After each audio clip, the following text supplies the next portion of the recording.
Alrighty, let's go. Welcome back into episode 2 of the Trade Room, and today I am going to give you 7 players to avoid starting in NRL Supercoach for 2026. So these are the guys that look really nice on paper, but you should really avoid starting with these players. That definitely scream trap 100% to start the year. Don't get me wrong, it's just my opinion, just by the research I've done, they could honestly go gangbusters, but I look at the numbers and the situation with the team, I think these could be traps heading into this year. I said I've got 7 for you. The first episode, the team reveal, has gone absolute gangbusters. I cannot thank you guys all enough. It's really progressed my channel. I cannot wait to bring you this more and more every single week, leading up to the start of the season, which is literally 4 freaking weeks away. I am busting with excitement for Vegas.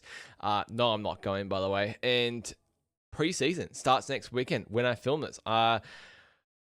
Footy is in 1 week. You can see the smile on my face. You know, you tinker around with Supercoach, you might like so much in your team, and you watch so much cricket, and then we've got the tennis on at the moment.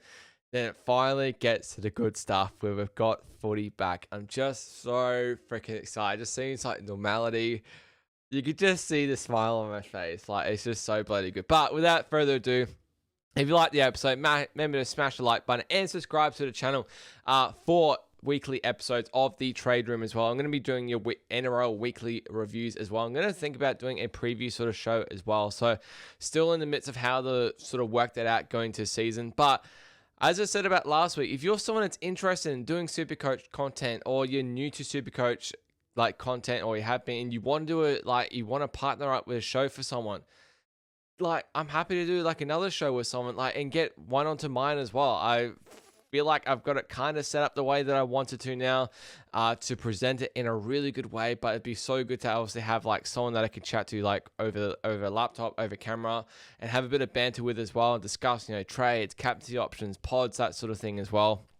So it would be freaking awesome as well, to, like I said, partner up with someone for not just this year, but potentially in the future as well. A lot of the shows I watch, you know, massive shout out to like, Guru and Timmy, like Beers and Break Evens, like SC Playbook, Insight Fantasy. They do really good stuff, and I feel like a big part of that is definitely when they partner up together. But you've also got me doing it solo, so I think I've provided a lot of value here as well. But nothing me rambling on. Let's get in 7 players to avoid starting. I've tried to go for kind of in that 1 per position. Hooker is a bit of an open gasket, I think, this year, but tried to give you close to 1 in each position. But our first one, straight off the bat, a lot of people will be he had coming off a fly year, and that is going to be Terrell May from the West Tigers there in the front row forward. 811k there.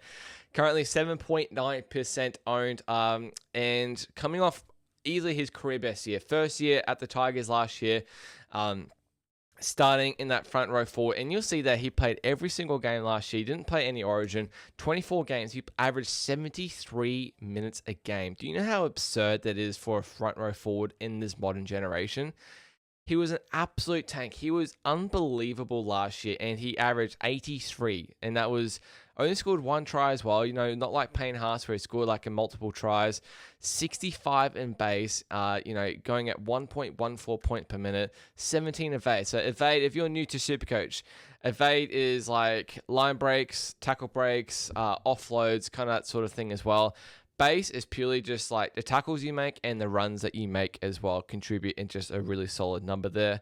So generally a front row forward is going to have quite a lot of base, or you hope to have a lot of base. The evade is, you know, if they break a lot of tackles, or maybe they get that odd line break here and there, or even offloads as well. That was a big part of the reason Payne Haas was able to have higher scores, last year. In your create is definitely for you. Obviously, you're more of your backs, like you're in your halves sort of situation.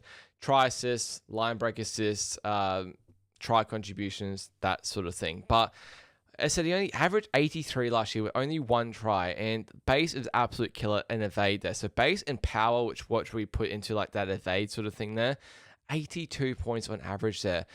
And it's just the main thing for Terrell May is he's got a first round bye. So if you're someone that's looking to start with Terrell May, you're going to have to go through that round one there with an 800k player on your bench. I feel like there's someone where you can definitely best spend it somewhere else, 100%. My big worry for Terrell May, I have no doubt he's going to have another stellar season. It's the fact that he played 73 minutes a game last year. And does Benji actually do that again with Terrell May? Terrell May knows that he can do that. But to start the season as well, does he want to work him into the season? How can he actually, if you're looking at that number, you're banking on 80 average again, and you're literally banking on Terrell May playing another 70 plus minutes every single week as well. Maybe getting that odd try, like maybe you think he gets more tries this year, like second year syndrome kind of thing. But I thought he was like reached his absolute ceiling last year. I thought he was unbelievable. Literally started the year, I think, 600k for the Tigers, and points per minute when he was at the Roosters was obviously a lot higher.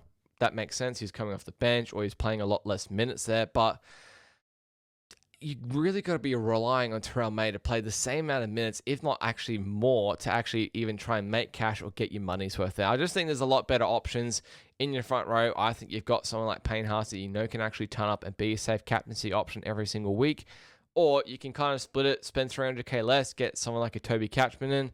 Maybe you want someone like a Jermaine Hopgood in or something like that. And then you got 300k elsewhere to go spend it if need be. For me, I'd rather spend the other extra 40k and just go get Payne Haas. So yeah, first player on the list to avoid the season, Terrell May. Crossing over to your next one from Newcastle in the 5'8 position. That's going to be Fletcher Sharp here. Now, Fletcher Sharp coming off an absolute career year again last year. So you'll probably notice with a lot of these, if they're coming off a career year last year, career best year, you got to think, if you're new Supercoach, their price is at the highest pretty much it can be really to start the next season, right? They're coming off like they were 730k during the season. They're going to be around that sort of same echelon to start the next season. I'm not saying he doesn't do the same thing again, like in 2026, but generally you see players start a little bit slower there. And again, you're banking on, again, similar sort of average again. He had a shortened year. He did get injured for the back half of the year. But you look at his stats here, 730k. He's only 2% owned. Played 14 games, 11 tries in those 14 games. I think he definitely had a hat-trick in there, if not two there. He had 83 average in there. So 78 minutes. So obviously that injury-affected game did affect his average minutes. He generally played 80. 34 in base. Only 8 in create there, which is, I think, a little bit on the lower side. Definitely scored a lot of tries for a 5'8 as well. And evade was 22. So a lot of offloads, a couple line breaks, and a lot of tackle breaks in there as well. Don't get me wrong, he was freaking hard to handle last year. No absolute doubt about it. But the thing with Fletcher Sharp is we don't even know if he's starting at 5'8 this year. The word around town is Sandon Smith is going to be at 7. Dylan Brown's going to be at 5'8. Where does that put Fletcher Sharp? He's playing in the halves next weekend that we've heard with Sandon Smith. Is he going to be the number 14 for the Knights? Is he going to be starting on the wing for the Knights? We know when he debuted in the NRL, he was actually on the wing. He is actually a winger. He's just so freaking talented. They wanted to get him more ball. Now you got Dylan Brown there. Now you want a game manager like Sandon Smith. You can't have Sharp and Brown in the halves. It's just a lot of bicky for Fletcher Sharp for a guy that you just don't even know where he's going to be fitting into this Knights team. And you need to see how this Knights system actually goes now with Justin Holbrook there, with Dylan Brown there, with Sandon Smith there as well. And if he goes on the wing there, 730k is a lot of bicky there. It's a lot of bicky for a winger to start with, but I think you've got better options. Herbie for a little bit more. Jacob Carraz is there as well. Valentine Holmes is there as well. I think there's definitely better options than a guy like Fletcher Sharp to start the season. So Fletcher Sharp, my second guy to avoid starting for your Supercoach season. All right, to your next one. This is going to be a little bit, I don't know, controversial, I guess. Hudson Young. Going with a 2RF here, 5.6% owned, 754k. The most expensive 2RF going so far to start the game. Again, coming off a brilliant year for the Raiders, scored bunch of tries. That 2 tries is definitely not correct. That is a stuff up on my end there. Let's actually have a look to see how many tries he did score last year. Go to my screen. You won't be able to see it, sorry, probably on the side, but let's have a quick look while I've got you live. Hudson Young, this is just on the Supercoach site, as you guys would know. Let's just scroll down to fantasy. You'll see me at the top right corner there. He scored 10 tries for the year, so there you go. He was absolutely brilliant, I thought there. My screen didn't even load there, which is a shame. All good. Very much learning how to do this process in regards to the programming, but absolutely all good there. So Hudson Young, coming off one of the better years, played Origin, 20 games he ended up playing, so he didn't end up playing 4 of them. 10 tries for the season, 77 average. Base is a whole lot, don't get me wrong. He's going to get you a solid amount of base there, 49 in base there. Evade was 19, so ability to offload, ability to tackle break, ability to break through the line there as well was very good on Hudson Young's part. Crate was 4, and main thing is new halves combination with the Raiders there. You got Ethan Strange and probably Ethan Sanders there to start the season there. Again, it's a lot of money. It's a lot of money. He literally, he scored 2 or 3 hat-tricks in a row. I thought 2 hat-tricks in a row last year. He's got this ability to score tries, right? And don't get me wrong, he can easily go score a try in the first couple of rounds, average you sort of 70, 75. But for me, I guess you're going to find your difference in Supercoach to start the season, where with your cheapies, your guys that you know will actually definitely make cash, to the guys that you know consistently make points. I think in 2RF position, there's a lot of players in that sort of mid-range that you can definitely start with and be confident they're going to make cash and potentially even have some really good scores there as well. If you are looking for a decent option, I would rather a guy like Dylan Lucas, who's actually like an absolute freaking beast, I reckon, that sort of situation there. Again, you're looking at the half situation for Knights in a similar situation to why I'm avoiding Hudson Young in the situation. 754k, again, a lot of bicky to start with, considering your salary cap is quite lower. Is no one like a higher price that you can trade out yet.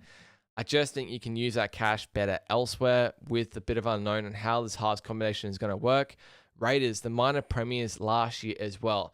I think there is a bit of slight regression, which I think correlates to Hudson Young having a bit of a regression in his score, though. I'm not saying he's going to drop down to like 600k or 500k or anything. I think he'll hang around the 650 sort of k-ish mark.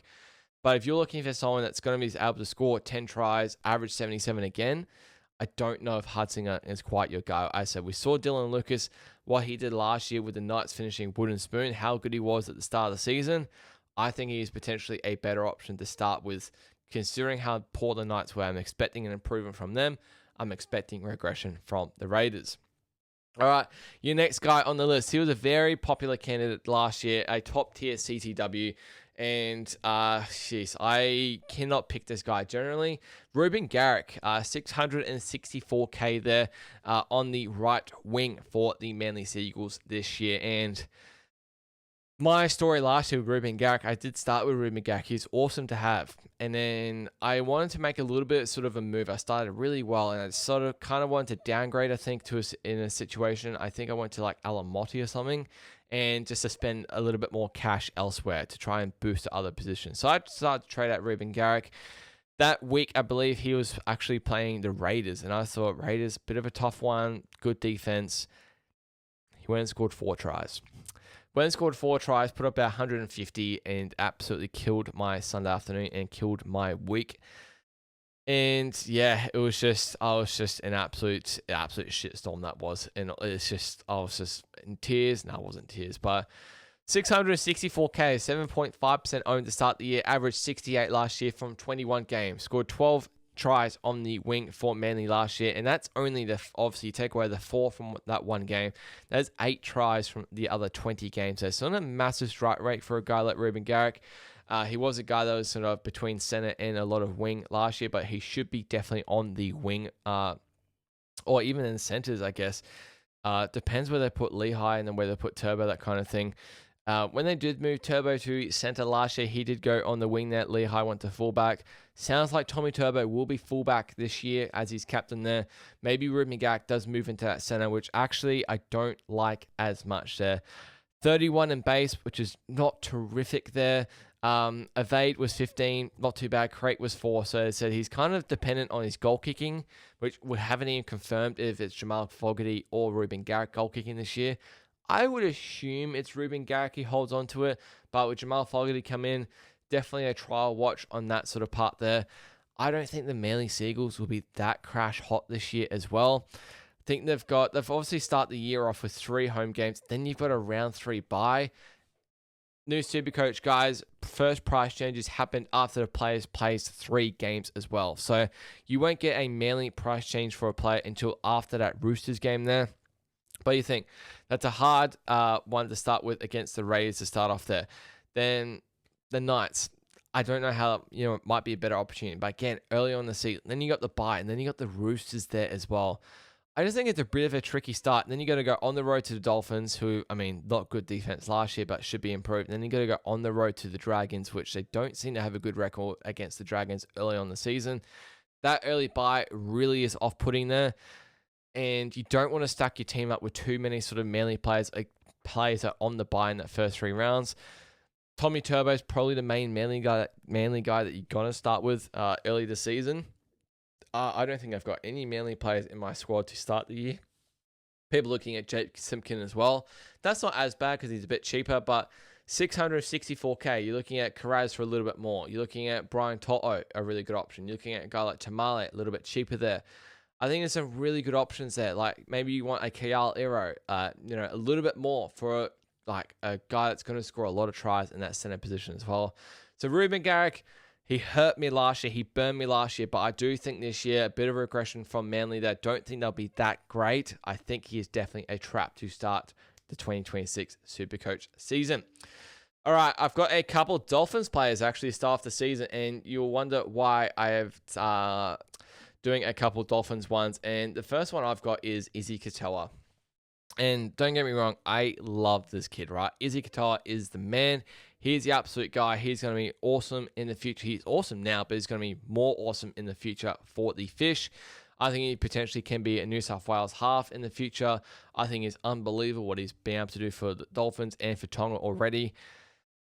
Halfback position only, so you're ruling the likes out of, you're probably starting him over instead of Cleary, Hines. You're probably having Katoa and another cheapie.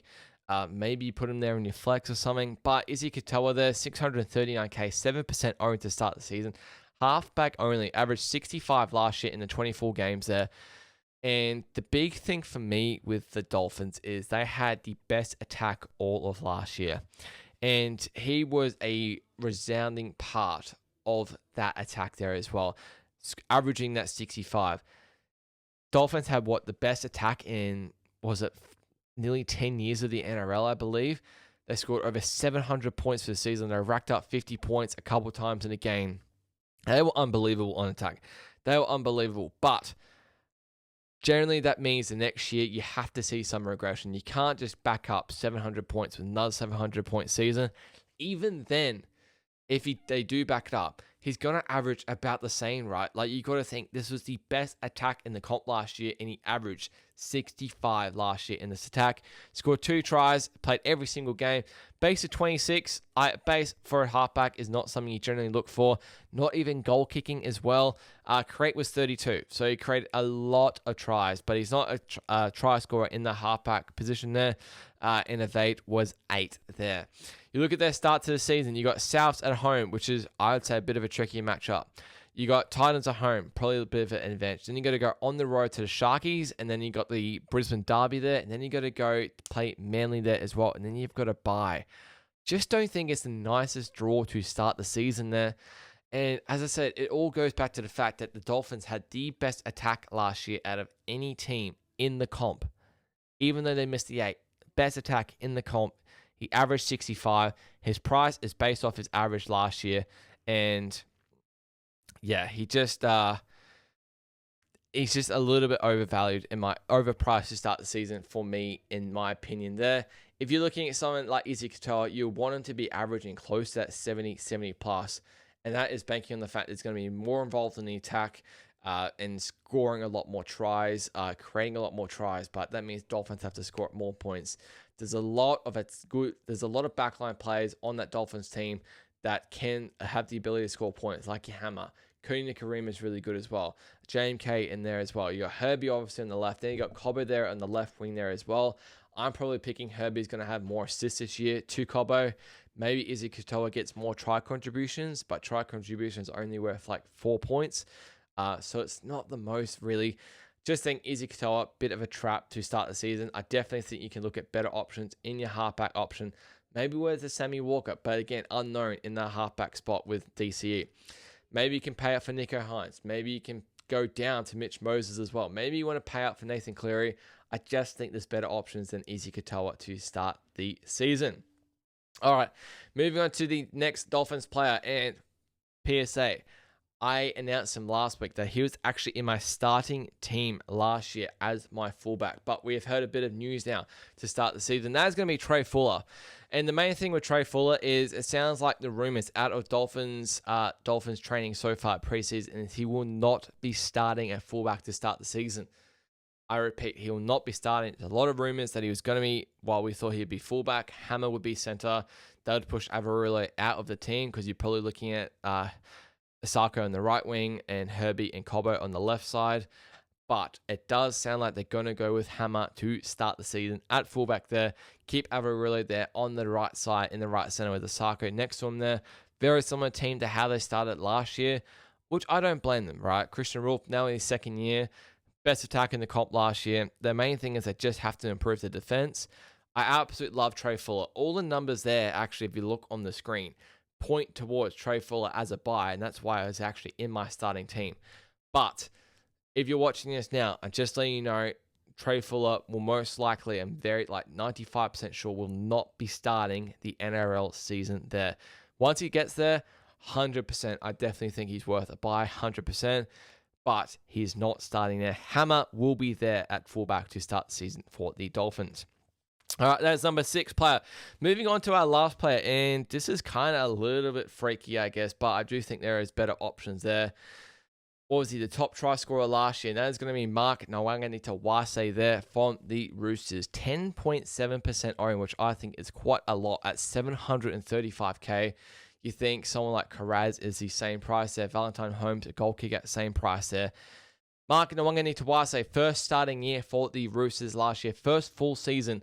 Going back to rugby next year, does that change anything? I don't think so. I wouldn't bank on it too much there. The main thing to Mark is he literally scored 23 tries last year.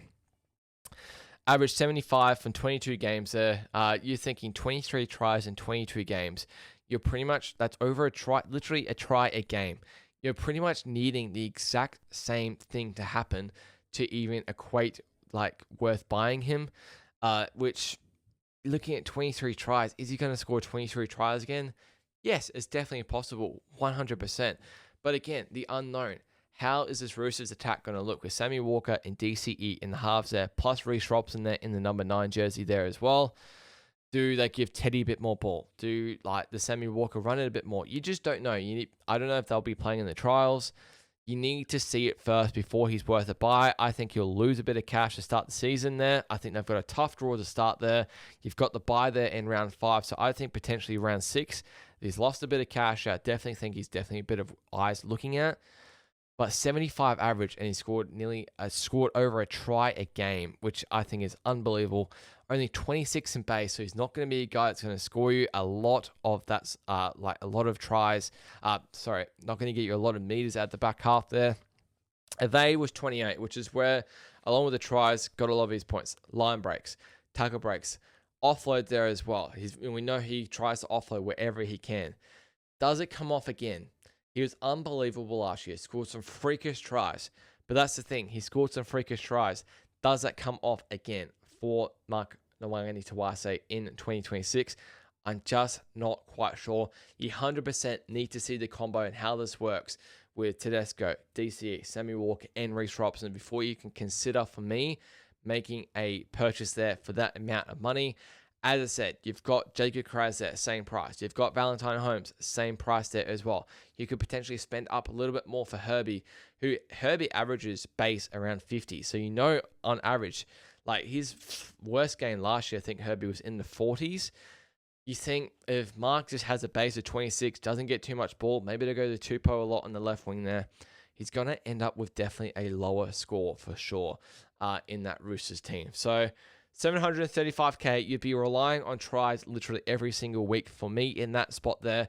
Not saying he can't do it. It's just I don't want to be banking on a winger to score a try every week just to match up with the price and what they are actually worth.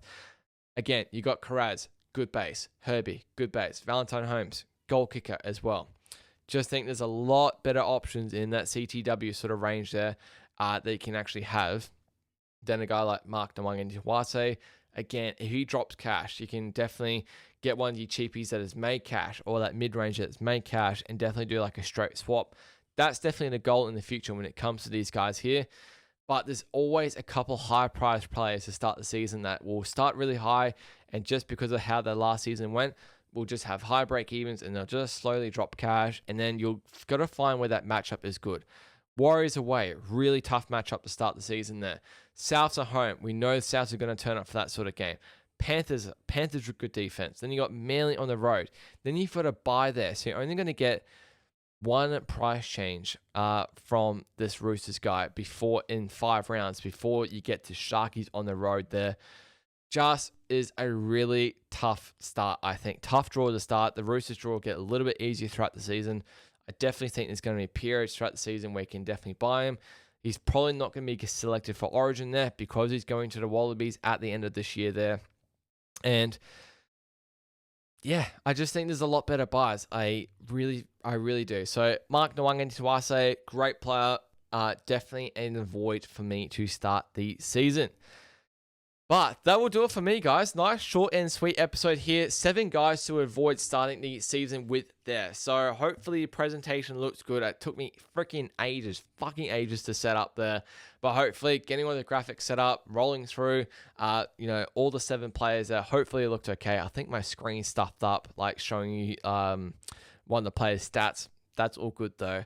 I'll figure that out. But thank you so much for watching. The support I've got from the trade room early on has been unbelievable. So I'll be back. I'm probably going to film another episode literally like now as we speak and release it sometime during next week. My guys, I will definitely be starting with. Then we're going to have a look at the cheapies as well. And then maybe look at positional analysis as well. But the season is definitely upon us. So freaking keen. Analysis of how the preseason went with the trials. Does that affect any sort of Supercoach positions at all? Generally always does, but I'll be here to give you all that analysis. Guys, thank you so much for watching. This has been the Trade Room, and cheers.